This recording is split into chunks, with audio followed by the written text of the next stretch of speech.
ये है वक्त मीडिया। आइए ले चलते हैं आपको उत्तर प्रदेश के बरेली जिले के नवाबगंज में। बात को कुरान में कहा गया है कि ला इलाहा इल्लल्लाह। इन समस्त भाषाओं का अर्थ एक ही है कि सृष्टि की उत्पत्ति से पहले सजातीय विजातीय शुभगत भेद से रहित केवल एक परमात्मा था और अंत में भी एक ही परमात्मा रह जाएगा, जिसे हिंदू ब्रह्म कहते हैं, मुसलमान अल्लाह कहते हैं, सिख लोग वाहेगुरु कहते हैं, ईसाई लोग गॉड कहते हैं। बाकी कोई अलग अलग भगवान नहीं है, एक नहीं चीज कोई खुदा से जुदा है। अव्वल व आखिर खुदा ही खुदा है, कौन उससे अव्वल व आखिर खुदा ही खुदा है, तो अब भी वही एक कौन उससे जुदा है। खुदा में दुई की जो देता दखल है, खुदा में दुई की जो देता दखल है, वही काफिरों मुनकर ऐते खता है, वही काफिरों मुनकर ऐते खता है। तो दोस्तों देखा आपने, ये हैं स्वामी प्रवक्तानंद जी, जिनका ताल्लुक है हिंदुस्तान के सूबे उत्तर प्रदेश के पीलीभीत से, जो लोगों को समझा रहे थे कि खुदा एक है और हिंदू मुसलमान आपस में मिलजुल कर रहें। दोस्तों हमारे मुल्क हिंदुस्तान में ऐसे कई धर्मगुरु हैं जो समाज में नफरत फैलाते हैं, उनको स्वामी प्रवक्तानंद जी से सबक लेना चाहिए। तो स्वामी प्रवक्तानंद जी ने और क्या कहा, ये जानने के लिए देखिए पूरा वीडियो, जरूर देखिएगा और दूसरों को शेयर भी कीजिए। और ऐसे महान पर्व पर हम लोग के मध्य पीलीभीत से पधारे स्वामी प्रवक्तानंद जी का जो मार्गदर्शन, जो आशीर्वाद हम लोगों के लिए प्राप्त हो रहा है, निसंदेह वो एक काबिलियत तारीफ है। एक बार जोरदार तरीके से हम स्वामी प्रवक्तानंद जी के लिए अभिनंदन और स्वागत नवाबगंज की सरजमी पर हम लोग करते हैं। जोरदार तालियों से अभिनंदन और स्वागत स्वामी प्रवक्तानंद जी। मैं विशेष आग्रह करना चाहूंगा कि इस मंच के माध्यम से आपके दो शब्द आशीष वचन के स्वरूप हम लोग के लिए प्राप्त हो। हम लोग निसंदेह स्वर्ग की प्राप्ति करेंगे। ऐसे आशीष वचन प्राप्त करने को उपरांत बहुत बहुत धन्यवाद स्वामी प्रवक्तानंद जी। सम्मानित मंच, कृपया करके मेरे सभी भाइयों से अनुरोध है, कृपया करके अपने स्थान ग्रहण कर लें और स्वामी जी के आशीष वचन को हम लोग हृदयगामी करें। स्वामी प्रवक्तानंद जी। पंडाल में उपस्थित समस्त बुद्धिजीवी वर्ग एवं काव्य गोष्ठी के समस्त आयोजकगण एवं बड़े ही मृदुल और सरस भाषा में संचालन कर रहे आदरणीय संचालक महोदय, मैं दो बातें सिर्फ कहना चाहूंगा। मैं कभी नहीं हूं, लेकिन आध्यात्मिक के रूप में दो संदेश देना चाहूंगा। इजाजत है सर? स्वागत है सर, आपका आशीष वचन। एक संत हुए हैं जिनका नाम था सरमद। मैं यहीं से बात शुरू करूंगा। सरमद ने ऐलान किया हम सर कटा के पीते हैं। मंसूर बोले अपनी सूली पर हम खुद को चढ़ा के पीते हैं। शम्स तबरेज ने दी हंस के सदा, शम्स तबरेज ने दी हंस के सदा, हम खाल खिंचा के पीते हैं। मूसा ने कहा क्या पीते हो जो होश उड़ाकर पीते हैं? अरे पीना तो उन्हीं का कहते जो अर्श पर जाकर पीते हैं, जो अर्श पर जाकर पीते हैं। तेरी कुदरत ने सभी को झिझोड़ा, संत शम्स तबरेज को न छोड़ा। जबकि मंसूर ने अनल हक कहा तो चढ़ गया दार पर और वो ये कह गया ये हक है कोई तमाशा नहीं, ये हक है कोई तमाशा नहीं। बहुत अच्छे शब्दों में ऋग्वेद में कहा पुरुष वेदम यत् भूतम यच्च भाव्यम सदैव सोमदमग्र आशीदेक मेवादुत्यम।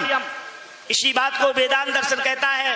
वेदांत सिद्धांत निरुक्त रेसा ब्रह्म जीव सकल जगत अखंड रूप सतो रे मोक्षो ब्रह्म द्वितीय सुरते प्रमाणम। इसी बात को गुरु नानक देव कहते हैं एक ओंकार। इसी बात को कुरान में कहा गया है कि ला इलाहा इल्लल्लाह। इन समस्त भाषाओं का अर्थ एक ही है कि सृष्टि की उत्पत्ति से पहले सजातीय विजातीय शुभगत भेद से रहित केवल एक परमात्मा था और अंत में भी एक ही परमात्मा रह जाएगा, जिसे हिंदू ब्रह्म कहते हैं, मुसलमान अल्लाह कहते हैं, सिख लोग वाहेगुरु कहते हैं, ईसाई लोग गॉड कहते हैं। बाकी कोई अलग अलग भगवान नहीं है, एक ही सबका भगवान है। और जब अंत में भगवान रहेगा और पहले मध्य में भी, जब मध्य में ये जगत बन के दिखाई दे रहा है, हिंदू मुस्लिम सिख ईसाई जैन बौद्ध संत महात्मा गौरी काली बूढ़ी जवान पेड़ पौधे नदी तालाब XYZ संपूर्ण ब्रह्मांड में जो चराचर जगत नाना प्रकार से दिखाई दे रहा है या भाषित हो रहा है बंधुओं, तब भी एक वही परमात्मा है। चाहे अल्लाह कहो, चाहे परमात्मा कहो, चाहे ब्रह्म कहो, चाहे वाहेगुरु कहो या फिर गॉड कहो, उसके सिवा कोई दूसरा नहीं। जिधर देखता हूँ खुदा ही खुदा है, जिधर देखता हूँ खुदा ही खुदा है, नहीं चीज कोई खुदा से जुदा है। अव्वल व आखिर खुदा ही खुदा है, कौन उससे, अव्वल व आखिर खुदा ही खुदा है, तो अब भी वही एक, कौन उससे जुदा है। खुदा में दुई की जो देता दखल है, खुदा में दुई की जो देता दखल है, वही काफिरों मुनकर ऐते खता है, वही काफिरों मुनकर ऐते खता है। बंधुओं, हम सब एक थे, एक हैं और एकता का प्रतीक ये जो कवि सम्मेलन है, मुझे बड़ा पहली बार अपने जीवन में मैं कवि सम्मेलन में बैठा हूँ। मैंने आज देखा है कि हिंदू मुस्लिम सिख नाना प्रकार के जो लोग हमारे लोग यहाँ पर इकट्ठे होकर के जो कवि सम्मेलन के माध्यम से जो आज देश के लिए समाज के लिए ज्ञान दे रहे हैं। मैं समझता था कि कवि सम्मेलन कोई हंसी मजाक का खेल होगा, लेकिन नहीं, अगर हम उनके शब्दों को पकड़ के अंदर जाते हैं तो हम सही दिशा में जाते हैं, और अगर हम उनके केवल हाव भाव को देखते हैं तो हम वहां तक नहीं जा सकते हैं। हमें हर शब्द को समझना होगा, हर शब्द की गहराई तक जाना होगा, क्योंकि इन लोगों ने जो भी हमारे लिए गीत के माध्यम से, शेरों और शायरी के माध्यम से समझाया, वो केवल उसी के लिए इंगित करता है। याज्ञवल्क्य जिनकी दो पत्नियां थी, ये ब्रह्म ऋषि थे, कात्यायनी और मैत्रेयी। उन्होंने कहा, हरि मैत्रेयी, आत्मा बारे द्रष्टव्य, आत्मा बारे श्रोतव्य, आत्मा बारे मंतव्य, आत्मा बारे निदितव्य। हे मैत्रेयी, हमारे शरीर के अंदर जो बैठकर आंखों से देखता है, एक क्षण के लिए अगर अलग हट जाए तो आंख देख नहीं सकती, आंख खुल नहीं सकती, आंख खुली है तो बंद नहीं हो सकती। अगर एक क्षण के लिए शरीर से निकल जाए तो मन अनुभव और संकल्प विकल्प नहीं कर सकता। बुद्धि के अंदर से निकल जाए तो बुद्धि काम नहीं कर सकती, और इस शरीर के अंदर से निकल जाए तो ये शरीर जड़ हो जाएगा। कितना भी सुंदर शरीर हो, इसे कोई चूमेगा, चाटेगा, गले नहीं लगाएगा। जब तक वो हमारे अंदर बैठा है, जिसे हम अल्लाह कहते हैं, भगवान कहते हैं, ब्रह्म कहते हैं, तब तक लोग हमें चूमेंगे, चाटेंगे, गले लगाएंगे। और जब परमात्मा हमारे से अलग होगा तो फिर हमारे लिए लकड़ी के ढेर में रख के जलाकर राख कर दिया जाएगा।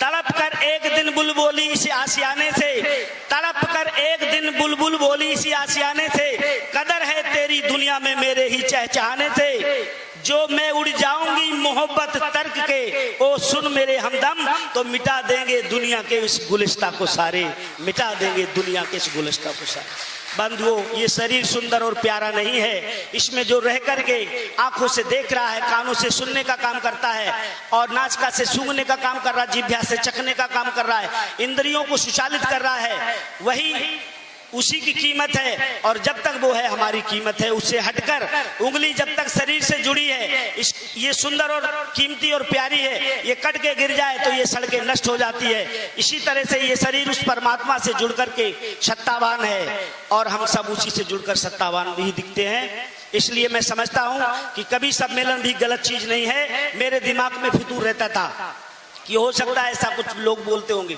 लेकिन नहीं, हर जगह मुझे लगता है कि शब्द कहे जाते हैं।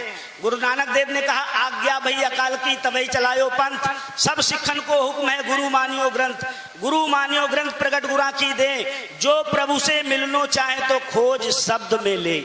ला इला इल्ला कोई अलग शब्द नहीं है।